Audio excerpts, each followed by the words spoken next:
বাংলাদেশ ক্রিকেটের জন্য আবারও এক ঐতিহাসিক মুহূর্ত। দীর্ঘ 15 বছর পর বাংলাদেশের মাটিতে ত্রিপক্ষ সিরিজ খেলতে এসেছে অস্ট্রেলিয়া।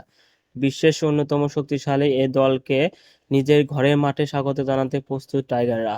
আগামীকাল মিরপুরে শেরেবাংলা ক্রিকেট স্টেডিয়ামে অনুষ্ঠিত হবে বাংলাদেশ অস্ট্রেলিয়ার মধ্যকার প্রথম ওয়ানডে ম্যাচ।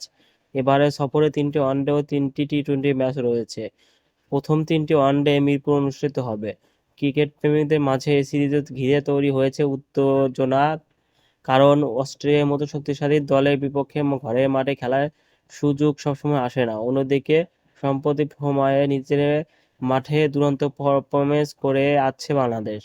স্পিন সহায়তা, উইকেট এবং পরিচিত কন্ডিশন টাইগারদের আত্মবিশ্বাস আরও বাড়িয়ে দিয়েছে। বাংলাদেশের দলে ফিরেছে মোসাদ্দেক, হৃদয় সুপার ফর্মে রয়েছে তারা। ব্যাট হাতে রান করার দায়িত্ব থাকবে দলের সিনিয়রদের উপরে, লিটন, তামিম, মেহেদী মিরাজ, হৃদয়ের উপরে। আর বোলিং বিভাগে স্পিনারদের দিক থেকে বিশেষ নজর থাকবে। অন্যদিকে গুরুত্বপূর্ণ ক্রিকেটারে এই সিরিজে নেই। ট্রাভিস হেড, মিচেল মার্শের মতো বড় বড় তারকা রেখে বাংলাদেশের বিপক্ষে নামবে অস্ট্রেলিয়া দল।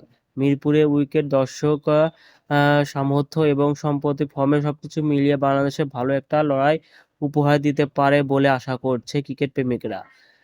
তবে অস্ট্রেলিয়ার মতো বিশ্বমান চ্যাম্পিয়নের দলের বিপক্ষে জয় পেতে হলে টাইগারদের খেলতে হবে নিজেদের সেরাটা।